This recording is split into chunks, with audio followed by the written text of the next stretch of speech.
ಸ್ಪಂದನ ಅರ್ಶನನ್ನ ಪಕ್ಕಕ್ಕೆ ಕರ್ಕೊಂಡು ಬಂದು ಶಕ್ತಿ ಫೋನಲ್ಲಿ ಹೇಳಿದ್ದನ್ನು ವಿವರಿಸಿದ್ಲು. ಏನು ಮಾತಾಡ್ತಿದ್ದಿ ಸ್ಪಂದನ? ಕ್ರಿಶ್ ಪ್ರಾಣ ಇಲ್ಲದೆ ಇರೋದು ಹೂತು ಬಿಡ್ತಾ ನಮ್ಮನ್ನ ಅಂದ ಹರ್ಷ. ಈಗ ಇದನ್ನು ಮಾಡ್ಬೇಕಣಿಗೆ ಎಷ್ಟು ದಿನ ಮುಚ್ಚಿಡ್ತೀವಿ ಅಂದ್ಲು ಸ್ಪಂದನ. ಕೃಷ್ಣನ ಎದುರಿಸೋದಕ್ಕೆ ನಿಂಗೆ ಸಾಧ್ಯನಾ ಅಂದ. ಬೇರೆ ದಾರಿ ಇಲ್ಲ ಅಂದ್ಲು.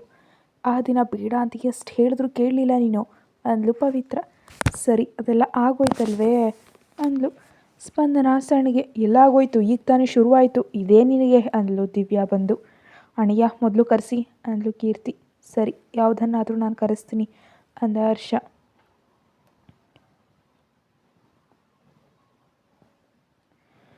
ದಿವ್ಯಾನ ಭದ್ರತಾ ಸಿಬ್ಬಂದಿಯಾಗಿರೋ ನೀಲ ಒಂದು ಗಂಡು ಮಗುವನ್ನು ಕರ್ಕೊಂಡು ಬಂದ್ಲು. ಆ ಮಗು ಬರ್ತಿದ್ದಾಗೆ ಸ್ಪಂದನಾಳನ್ನ ನೋಡಿ ಅತ್ತಮ್ಮ ಅಂತ ಅರಿಸ್ತಾ ಓಡ್ತಾ ಬಂದ.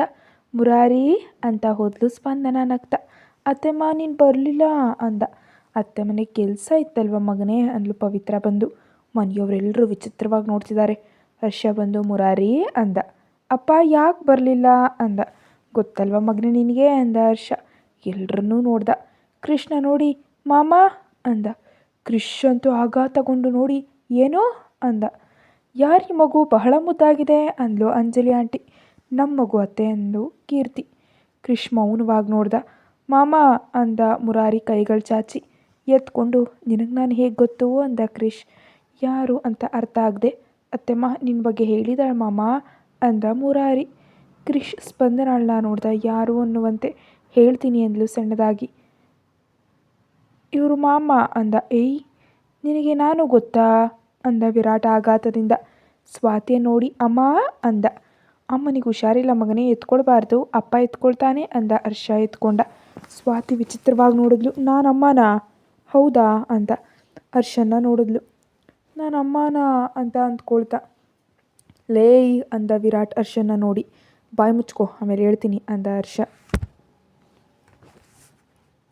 ಪ್ರೇಮ್ ಬಂದ. ಸ್ಪಂದನ ತಂಗಿ ಅಂದ್ಕೊಂಡು. ಮುರಾರಿ ಅಂದ್ಲು. ಹೇಳತ್ತಮ್ಮ ಅಂದ್ಕೊಂಡು ಬಂದ. ಬಾ ಅಂದ್ಲು ಹೋದ. ಹಿಂದೆ ಹರ್ಷ ಪವಿತ್ರ ಎಲ್ಲರೂ ಹಿಂದೆನೇ ಹೋದರು. ಐಶ್ವರ್ಯ ಇದ್ದ ಕೊಠಡಿಗೆ ಕರ್ಕೊಂಡು ಹೋದ್ಲು. ಅಮ್ಮ ಅಂತ ಕರಿತಾ ಹೋದ ಮುರಾರಿ ಐಶ್ವರ್ಯ ಹತ್ರಕ್ಕೆ. ಎಲ್ಲರೂ ನಿಂತ್ಕೊಂಡ್ಬಿಟ್ರು. ಹರ್ಷ ಮುರಾರಿಯನ್ನು ಐಶ್ವರ್ಯ ಮೇಲೆ ಮಲಗಿಸ್ದ. ಕ್ರಿಶ್ ವೇಗವಾಗಿ ಬಂದು ಮುರಾರಿಯನ್ನು ಎತ್ಕೊಂಡು ಏನು ಮಾಡ್ತಿದ್ಯಾ ನೀನು ಅಂತ ಅರ್ಚ್ದ ಜೋರಾಗಿ. ಮುರಾರಿ ಹೆದರಿ ಅರ್ಚ್ದ. ಸ್ಪಂದನ ತೆಗೆದುಕೊಂಡು ಸ್ವಲ್ಪ ಹೊತ್ತಿಗೆ ಅಳು ನಿಲ್ಲಿಸಿ ಮತ್ತೆ ಮಲಗಿಸಿದ್ಲು. ರಾಧಮ್ಮ ನಿಂಗೇನಾದರೂ ಹುಚ್ಚಾ ಅಂದ ಕ್ರಿಶ್ ಬಂದು. ಕ್ರಿಶ್ ದಯವಿಟ್ಟು ಅಂದ ಪ್ರೇಮ್. ಏನು ಅಂದ. ದಯವಿಟ್ಟು ಬಿಡು ಅವನ್ನ ಅಂದ ಪ್ರೇಮ್. 10 ನಿಮಿಷಕ್ಕೆ ಐಶ್ವರ್ಯ ಮೆಲ್ಲನೆ ಕಣ್ಣು ತೆರೀತಾ ಮೇಲಿದ್ದ ಮುರಾರಿಯನ್ನು ನೋಡಿದ್ಲು. ಮುರಾರಿ ಏನೇನೋ ಹೇಳ್ತಿದ್ದಾನೆ. ಸರಸ್ವತಿ ನಿಲಯದಲ್ಲಿ ನಡೆಯೋ ವಿಚಾರಗಳು ಎಲ್ಲವನ್ನ ಹೇಳ್ತಿದ್ದಾನೆ. ಮುರಾರಿಯನ್ನು ಇರೋ ಶಕ್ತಿಯಿಂದ ಹಿಡ್ಕೊಂಡ್ಬಿಟ್ಲು. ಅಮ್ಮ ಅಮ್ಮ ಅತ್ತಮ್ಮ ಅಮ್ಮ ಎದ್ದಿದ್ದಾಳೆ ಅತ್ತಮ್ಮ ಅಂತ ಅರ್ಚ್ದ. ಎಲ್ಲರೂ ಸುತ್ತಕೊಂಡ್ರು ಐಶ್ವರ್ಯಾಳನ್ನು. ಐಶ್ವರ್ಯ ಕೃಷ್ಣ ನೋಡಿದ್ಲು. ಕಣ್ಣು ಬಿಟ್ಟು ನೋಡಿದ್ಲು ಕೃಷ್ಣ. ಕೃಷ್ ವೇಗವಾಗಿ ಹೋಗಿ ಐಶೂ ಅಂತ ಕಣ್ಣಲ್ಲಿ ನೀರು ತುಂಬಿಕೊಂಡು.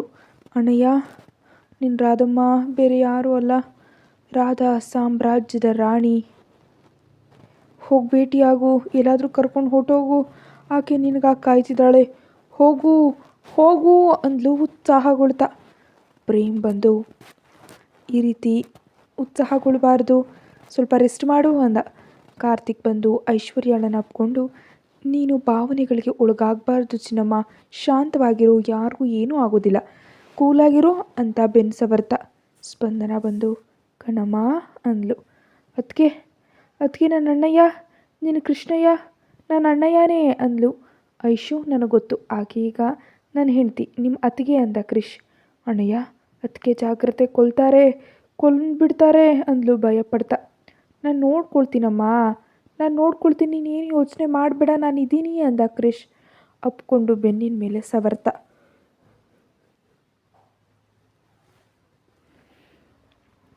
ಸ್ವಲ್ಪ ಹೊತ್ತಿಗೆ ಪರಿಸ್ಥಿತಿ ಸಾಧಾರಣವಾಯಿತು. ಸೂರ್ಯನನ್ನು ನೋಡಿ ಅನ್ವಿತಾ ಅಂದ್ಲು. ಹೊರಗಿದಾಳ ಕಣಮ್ಮ, ನೀನು ಎದ್ದಿದ್ಯಾ ಅಂತ ಹೇಳಿದ್ದೀವಿ, ಬರ್ತಾರೆ ಅಂತ ಅಂದ್ಲು ಪವಿತ್ರ. ಸೂರ್ಯನ ನೋಡಿ ಸೂರ್ಯ ನಿನಗೆ ಸುಳ್ಳು ಹೇಳಿದ್ದು ತಪ್ಪು, ಆದರೆ ಹಣ ಇರೋರು ಅಂದರೆ ನಿನಗೆ ಇಷ್ಟ ಇಲ್ಲ ಅಂತ ಸುಳ್ಳು ಹೇಳಬೇಕಾಯಿತು ಅಂದ್ಲು ಐಶ್ವರ್ಯ. ಹ್ಞೂ ಅಂದ ಸೂರ್ಯ ಮುರಾರಿಯನ್ನು ತೋರಿಸಿ. ನಮ್ಮ ಮಗು ಅಂದ್ಲು ಐಶ್ವರ್ಯ. ದಿಗ್ಭ್ರಮೆಗೊಂಡ್ರು ಎಲ್ಲರೂ. ಸೂರ್ಯನಿಗೆ ತಲೆನೇ ತಿರ್ಗು ಹೋಯಿತು. ಮೂಕನಾಗಿ ನೋಡ್ದ. ಪ್ರೇಮ್ ಬಂದು, ಐಶು ಇಷ್ಟೊಂದು ಸಮಯ ಮಾತಾಡಬಾರ್ದು, ನೀನು ರೆಸ್ಟ್ ತಗೋಬೇಕು ಅಂತ ಇಂಜೆಕ್ಷನ್ ಹಾಕ್ದ. 2 ನಿಮಿಷಕ್ಕೆ ನಿದ್ರೆಗೆ ಜಾರದ್ಲು. ಸೂರ್ಯ ಸ್ತಬ್ಧನ ಕೂತ್ಕೊಂಡ. ಕ್ರಿಶ್ ಸೂರ್ಯನ ಎಳ್ಕೊಂಡು ಬಂದು ಎಳೆದು ಹೊಡೆದ. ಸರ್, ನಿಜವಾಗಿಯೂ ನಂಗೆ ತಿಳಿತಿಲ್ಲ, ತಲೆ ಕೆಲಸ ಮಾಡ್ತಿಲ್ಲ ಅಂದ ಸೂರ್ಯ ಕೆಳಗಿಂದ ಏಳುತ್ತಾ. ಸೂರ್ಯ ಹೇಳೋದನ್ನು ಕೇಳಿಸ್ಕೊಳ್ಳದೆ ಮತ್ತೆ ಹೊಡೆದ. ಎಳೆದು ಒಂದು ಒದೆ ಹೊಡೆದ. ಸ್ಪಂದನ ಭಯಗೊಂಡು ನಡುಕ್ತಾ ಒಂದು ಕಡೆಗೆ ಹೋಗಿ ನಿಂತುಬಿಟ್ಲು. ಗಡಗಡ ಅಂತ ನಡುಕ್ತಾ. ಹರ್ಷ, ವಂಶಿ, ವಿರಾಟ್, ಪ್ರೇಮ್, ಅಲ್ಲೇ ಇದ್ದ ವೈದ್ಯರು, ಕಾರ್ತಿಕ್ ಎಲ್ಲರೂ ಸೇರಿ ಎಳ್ಕೊಂಡು ಬಂದರು. ಶಿವನ ಪೋಷಕರು, ಅಂಜಲಿ ಆಂಟಿ, ಸೂರ್ಯನ ಪೋಷಕರು ನಿಜಕ್ಕೂ ಏನು ನಡೀತಿದೆ ಅಂತ ಅರ್ಥ ಆಗದೆ ಹುಚ್ಚು ನೋಟ ನೋಡ್ತಾ ಇದ್ದಾರೆ ಅವರನ್ನೇ. ಕೈಲಿದ್ದವರೆಲ್ಲರೂ ಒಂದು ಕಡೆ ಸೇರಿಕೊಂಡ್ರು. ಕ್ರಿಶ್ ಮತ್ತೆ ಎದ್ದು ಪಾಪಿ ಅಂತ ಅರ್ಚ್ತಾ ಬಂದ. ಏಯ್ ಕೊಲ್ತಾನೆ ಅಂತ ಮತ್ತೆ ಹಿಡಿದ್ರು ಎಲ್ಲರೂ ಸೇರಿ. ಸುಮಾರು 10 ಜನ ಹಿಡಿದು ತಡೆದು ಕೂರಿಸಿದ್ರು. ಸೂರ್ಯ ತಕ್ಷಣ ಎದ್ದು ಸ್ಪಂದನಾಳ ಹತ್ರ ಹೋಗಿ, ತಂಗಿ ಏನಿದು ಅಂದ. ತುಟಿಗಳು ಒಡೆದು ರಕ್ತ, ಮೂಗಿನಿಂದನೂ ರಕ್ತ, ಕ್ರಿಶ್ ಹೊಡೆದ ಗುರುತುಗಳು ಕೆನ್ನೆಗಳ ಮೇಲೆ. ಎಲ್ಲರೂ ಸ್ಪಂದನಾಳನ್ನ ನೋಡಿದ್ರು. ಕೃಷ್ಣನ್ನ ದಿಗ್ಭ್ರಮೆಯಿಂದ ನೋಡಿದ್ರು. ಮಾತಾಡೋ ಡ್ಯಾಮೆಟ್ ಅಂದ ಕ್ರಿಶ್. ಮಾತು ಬರಲಿಲ್ಲ. ಕ್ರಿಶ್ ಸ್ಪಂದನಾಳನ್ನೇ ನೋಡ್ದ. ನಡುಕ್ತಾ ನಿಂತಿದ್ದಾಳೆ. ಅರ್ಥ ಆಯಿತು, ಏನೋ ಮಾಡಿದಾಳೆ ಅಂತ. ಕ್ರಿಶ್ ಕಣ್ಣು ಮುಚ್ಕೊಂಡು ಕೋಪ ನಿಯಂತ್ರಿಸ್ಕೊಂಡು ಎದ್ದು ಸಾಧಾರಣವಾಗಿ ಬಂದು ಸ್ಪಂದನಾಳ ಕೈ ಹಿಡಿದು, ರಾಧಮ್ಮ ಅಂದ ಕಣ್ಣೊಳಗೆ ನೋಡ್ತಾ. ಕ್ರಿಶ್ ಕಣ್ಣೊಳಗೆ ನೋಡ್ತಾ ಪಾಠ ಒಪ್ಪಿಸಿದ ಹಾಗೆ ಎಲ್ಲ ಹೇಳಿಬಿಟ್ಲು. ನನಗೆ ಸಿಗೋ ಸಮಯಕ್ಕೆ ಅವಳಿಗಾಗಲೇ 2 ತಿಂಗಳು. ಮದುವೆ ಆಯಿತೋ ಇಲ್ವೋ ನನಗೆ ಗೊತ್ತಿರಲಿಲ್ಲ.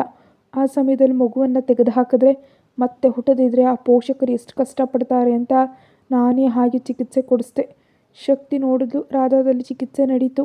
ಶಕ್ತಿ ಬಂದು ಹೆರಿಗೆ ಮಾಡಿಸಿ ಹೊರಟೋದ್ಲು ಅಷ್ಟೇ. ಆಕೆಗೆ ಮೆದುಳಿನಲ್ಲಿ ಹೀಗಾಯಿತು.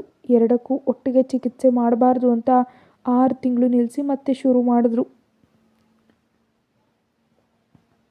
ಆಕೆಗೆ ಮದುವೆ ಆಗಲಿಲ್ಲ ಅಂತ ನನಗೆ ತಿಳಿಲಿಲ್ಲ. ನಿಜಕ್ಕೂ ಯಾರಂತ ತಿಳಿದೆ ಹೇಳೋದಕ್ಕಾಗದೆ ಮೌನವಾಗೋಯ್ತು. ಕ್ರಿಶ್ ಮೌನವಾಗೇ ನೋಡ್ದ. ಈಗ ಶಕ್ತಿ ಕರೆ ಮಾಡಿದ್ರೆ ಮಗುವನ್ನು ಕರ್ಕೊಂಡು ಹೋಗಿ ಕೊಟ್ಟ ಚಿಕಿತ್ಸೆಗೆ ಸ್ಪಂದಿಸಿದೆ ಅಂತ ಹೇಳಿತು. ಅದಕ್ಕೆ ಈಗ ತಗೊಬಂದೆ ಅಂತ ಹೇಳಿದ್ಲು. ಕ್ರಿಶ್ ಕೋಪದಿಂದ ಸೂರ್ಯನ ಮೇಲೆ ಬಂದ. ಸರ್, ತಡೀರಿ ಅಂತ ಸೂರ್ಯನಿಗೆ ಅಂದ ಶಿವ. ಇಲ್ಲ, ನಾವೆಂದೂ ಹಾಗಿರಲಿಲ್ಲ ಅಂತ ನಿಂಗೆ ಗೊತ್ತು ತಾನೇ. ಇಲ್ಲ ಅಂದ ಸೂರ್ಯ ಅಳುತ್ತಾ. ಸೂರ್ಯನ ತಾಯಿ ಸುಗುಣ ಆಂಟಿ ಮುರಾರಿ ಹತ್ರ ಹೋಗಿ ಹತ್ರದಿಂದ ನೋಡಿದ್ಲು. ಮುರಾರಿಗೆ ಅರ್ಥ ಆಗದೆ ಮೌನವಾಗಿದ್ದಾನೆ. ಮಗನೇ 1 ನಿಮಿಷ ಅಂತ ಮುರಾರಿ ಶರ್ಟ್ ತೆಗೆದು ನೋಡಿದ್ಲು. ಮತ್ತೆ ಶರ್ಟ್ ಹಾಕಿ ಸೂರ್ಯನ ಹತ್ರ ಬಂದು ಎಳೆದು ಹೊಡೆದ್ಲು. 4 ಅಡಿ ದೂರದಲ್ಲಿ ಬಿದ್ದ. ಸೂರ್ಯನ ತಂದೆ ಗಣಪತಿ ಅಂಕಲ್ ಬಂದು ಸುಗುಣ ಅಂತ ಅರ್ಚಿದ್ರು. ಸೂರ್ಯನ ಶರ್ಟ್ ಮೇಲೆ ಕೆತ್ತಿ, ಇದು ನಿಮ್ಮ ಮಗನಿಗಿದೆಯಾ ಅಂದ್ಲು. ಸೂರ್ಯನ ಬೆನ್ನಿನ ಮಧ್ಯದಲ್ಲಿರೋ ಹುಟ್ಟು ಮಚ್ಚೆ ತೋರಿಸಿ. ಹೌದು ಅಂದ. ನಿಮಗಿದೆಯಾ ಅಂದ್ಲು. ಇದೆ ಅಂದ. ನಿಮ್ಮ ತಂದೆಯವ್ರಿಗಿದೆಯಾ ಅಂದ್ಲು. ನನ್ನ ಕುಟುಂಬದಲ್ಲಿ ಎಲ್ರಿಗೂ ಇದೆ ಅಲ್ವಾ, ನನ್ನ ಮಗಳಿಗೆ ಇರ್ತಿತ್ತಲ್ವಾ ಅಂದ ಸೂರ್ಯನ ತಂದೆ ಗಣಪತಿ ಅಂಕಲ್. ಮುರಾರಿ ಹತ್ರ ಹೋಗಿ ಟೀ ಶರ್ಟ್ ಎತ್ತಿ ತೋರಿಸಿದ್ಲು. ಸೂರ್ಯ ಮುರಾರಿಯನ್ನು ವಿಚಿತ್ರವಾಗಿ ನೋಡ್ದ. ಸೂರ್ಯನ ತಂದೆ ಗಣಪತಿ ಅಂಕಲ್ ಸೂರ್ಯನನ್ನು ಹೊಡೆಯೋದಕ್ಕೆ ಬಂದರು. ಹೆಣ್ಣು ಮಗಳ ಜೀವನದೊಂದಿಗೆ ಆಟ ಆಡ್ತೀಯಾ ಅಂತ ಅರ್ಚ್ತಾ ಬಂದರು ಅವನ ಮೇಲೆ. ಅಂಕಲ್ ದಯವಿಟ್ಟು ತಡೀರಿ ಅಂತ ಶಿವ ಸೂರ್ಯನನ್ನು ನೋಡ್ದ. ಏಯ್, ಅವ್ರಿಗೆ ಸರಿಯಾದ ನಂಬಿಕೆ ಇಲ್ಲ, ನಿನಗೂ ಇಲ್ವೇನೋ ಅಂದ ಸೂರ್ಯ ಕಷ್ಟದಿಂದ ನೋಡ್ತಾ. ಅದನ್ನೆಲ್ಲ ನಿನ್ನ ಬಗ್ಗೆ ನನಗೆ ತಿಳಿದೇ ಇರುತ್ತಾ, ತಿಳಿದೇ ನಡೆದೋಗಿರ್ಬೋದು, ಯೋಚಿಸು ಅಂತಿದ್ದೀನಿ ಅಂದ ಶಿವ. ಏನು ಮಾತಾಡ್ತಿದ್ಯಾ, ಇದು ತಿಳಿದೇ ಹೇಗೆ ನಡೆಯುತ್ತೆ? ಈಗ ನನ್ನ ವಯಸ್ಸು 28, ಮಗುವಿಗೆ 3 ವರ್ಷ. ಅಂದರೆ ನನಗೆ 24 ವರ್ಷ ಇದ್ದಾಗ ಚಿಕ್ಕ ಮಗುನೋ ನಾನು ಅಂದ ಸೂರ್ಯ. ಅಲ್ಲೇ ಕುರ್ಚಿಯಲ್ಲಿ ಕೂತ್ಕೊಂಡು 2 ಕೈಗಳಲ್ಲಿ ತಲೆ ಇಟ್ಕೊಂಡು ಕೂತ್ಕೊಂಡ. ಕ್ರಿಶ್ ಸ್ಪಂದನಾಳನ್ನು ಕೋಪದಿಂದ ನೋಡ್ದ. ತಲೆ ತಗ್ಗಿಸ್ಕೊಂಡು ಮೌನವಾದ್ಲು. ನಿಜವಾಗಿಯೂ ಕೋಪ ಬರ್ತಿದೆ ರಾಧಮ್ಮ ಆದರೆ ನಿನ್ನ ಮೇಲೆ ಕೋಪ ಕೂಡ ತೋರಿಸೋದಕ್ಕಾಗ್ತಿಲ್ಲ. ಒಳ್ಳೆಯವಳೋ ಹುಚ್ಚೋ ನನಗೆ ಗೊತ್ತಾಗ್ತಿಲ್ಲ. ಅಯ್ಯೋ ಪಾಪ ಅಂದ್ಕೊಂಡು ಎಲ್ಲವನ್ನ ಮಾಡಿಬಿಡ್ತೀಯಾ. ಎಲ್ಲಿ ಅಪಾಯ ಇರುತ್ತೋ ಅಲ್ಲಿಗೆ ಹೋಗ್ತೀಯಾ. ಯಾಕೆ ರಾಧಮ್ಮ? ಯಾವುದು ಅಪಾಯಕಾರಿಯಾಗಿರುತ್ತೋ ಅದನ್ನೇ ಆರಿಸ್ಕೊಳ್ತೀಯ ನೀನು. ಏನು ಹೇಳೋದು ಅಂತ ಕೂಡ ನನಗೆ ಅರ್ಥ ಆಗ್ತಾ ಇಲ್ಲ. ಏನಿದು ಇಷ್ಟೊಂದು ಅಪಾಯ ಮೈ ಮೇಲೆ ಹೇಳ್ಕೊಂಡ್ಯಾ ನೀನು ಅಂತ ಅಂದ. ಅಂದರೆ ಪಾಪ ಅಲ್ವೇ ಅಂದ್ಲು ಸ್ಪಂದನ ಸಣ್ಣದಾಗಿ. ಹುಚ್ಚಿಡಿದು ಕ್ರಿಷ್ಗೆ. ಮತ್ತೆ ಅದನ್ನೇ ಅಂತಿದ್ದಾಳೆ ಅಂತ. ಸಾಧಾರಣವಾಗಿ ಕೇಳಬೇಡ, 4 ಹೊಡೆದು ಕೇಳು. ಅಯ್ಯೋ ಚಿಕ್ಕ ಪ್ರಾಣ ಅದು, ಈಗಷ್ಟೇ ಉಸಿರು ಬಂದಿದೆ, ಕೊಲ್ಲಬೇಡ ಅಂತ ನನ್ನ ಜೊತೆಗೆ ವಾದ ಮಾಡಿ ಗಲಾಟೆ ಮಾಡಿ ಹಾಗೆ ಮಾಡಿಸಿದ್ಲು. 1 ವರ್ಷ ವ್ಯರ್ಥ ಆಯಿತು. ಇಲ್ದಿದ್ರೆ ಕನಿಷ್ಠ ಎಲ್ಲ ತಿಳಿದು 1 ವರ್ಷ ಆಗಿರ್ತಿತ್ತು ಅಂದ ಹರ್ಷ. ಕ್ರಿಶ್ ಸ್ಪಂದನಾಳನ್ನು ನೋಡ್ದ. ಅಪ್ಕೊಂಡು ಎದೆಯಲ್ಲಿ ತಲೆ ಇಟ್ಕೊಂಡು, ಈಗ ನೀವು ಹೇಗಂತಿದ್ದೀರಿ? ತಿನ್ನು, ಆರೋಗ್ಯ ಮುಖ್ಯ, ಜಾಗ್ರತೆ ಅಂತ.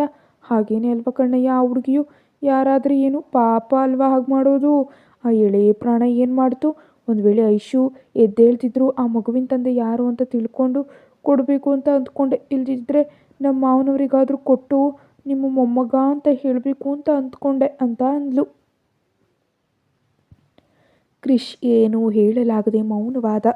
ಕಣ್ಣಯ್ಯ ಅಂದ್ಲು. ತಕ್ಷಣ ಅಪ್ಕೊಂಡ್ಬಿಟ್ಟ. ಮೌನವಾಗಿದ್ರು ಸ್ವಲ್ಪ ಹೊತ್ತು. ಸೂರ್ಯ ಎದ್ದು ಎಲ್ಲಿಗೋ ಓಟೋದ. ಯಾರೂ ತಡೆಯಲಿಲ್ಲ. ಶಿವ ಹೋಗ್ತಿದ್ರೆ ಬೇಡ, ಅವನನ್ನು ಒಂಟಿಯಾಗ್ಬಿಡು ಅಂದ. ಪ್ರಸಾದ್ ಅಂಕಲ್. ಅರ್ಧ ಗಂಟೆಗೆ ಬಂದ ಸೂರ್ಯ ಬರೋ ಸಮಯಕ್ಕೆ ಕೀರ್ತಿ ಐಶ್ವರ್ಯಾಳನ್ನ ಹಿಡ್ಕೊಂಡು ಕೂರಿಸ್ತಿದ್ದಾಳೆ.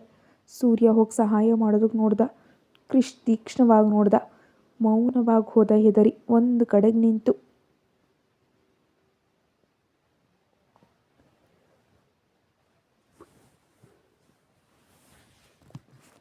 ತುಂಬ ವರ್ಷಗಳಿಂದ ಹೀಗೆ ಮಲ್ಕೊಂಡಿದ್ದೀಯಲ್ಲ ಐಶು, ಚೆನ್ನಾಗಿ ವಿಶ್ರಾಂತಿ ತಗೊಳ್ಬೇಕು. ನೀನು ನಡೆಯೋದಕ್ಕೆ ಪ್ರಯತ್ನಿಸು, ಹೀಗೆ ಕೂತ್ಕೋಬೇಡ. ಸರಿ ಅಂದ್ಲು. ಸ್ಪಂದನ ಬಂದು ಇಡ್ಲಿ ತಿನ್ನಿಸಿದ್ಲು, ಖಾರ ಇಲ್ಲದೆ. ರುಚಿ ತಿಳಿಯೋದಿಲ್ಲ ಅಲ್ವೇ, ಸ್ವಲ್ಪ ಸಮಯ ಹಿಡಿಯುತ್ತಮ್ಮ ಅಂದ್ಲು. ಅತ್ತಿಗೆ ಅಂತ ಕರೆದ್ಲು. ಹೇಳ್ತಾಯಿ, ಅಮ್ಮ ಅಪ್ಪ ಯಾರೂ ಇಲ್ವೇ ಅಂದ್ಲು. ಅಂದ್ಲು. ಈಗ ಅವೆಲ್ಲ ಯಾಕಮ್ಮ ಅಂದ ಕಾರ್ತಿಕ್. ಪ್ರೇಮಣ್ಣಯ್ಯ ಅಂತ ಕರೆದ್ಲು. ಹೇಳಮ್ಮ, ನಾನು ಯಾವಾಗ ಮನೆಗೆ ಹೋಗ್ಬೋದು? 2 ದಿನ ಇರಬೇಕಮ್ಮ ಅಂದ. ಮೌನವಾಗಿ ಕೃಷ್ಣ ನೋಡಿದ್ಲು. ಹೇಳು ಅಂದ ಕ್ರಿಶ್. ಕಣ್ಣು ಮುಚ್ಚಿಕೊಂಡು ಮೌನವಾಗಿ ಹೋದ್ಲು. ಯಾರೂ ಏನನ್ನೂ ಮಾತಾಡಲಿಲ್ಲ.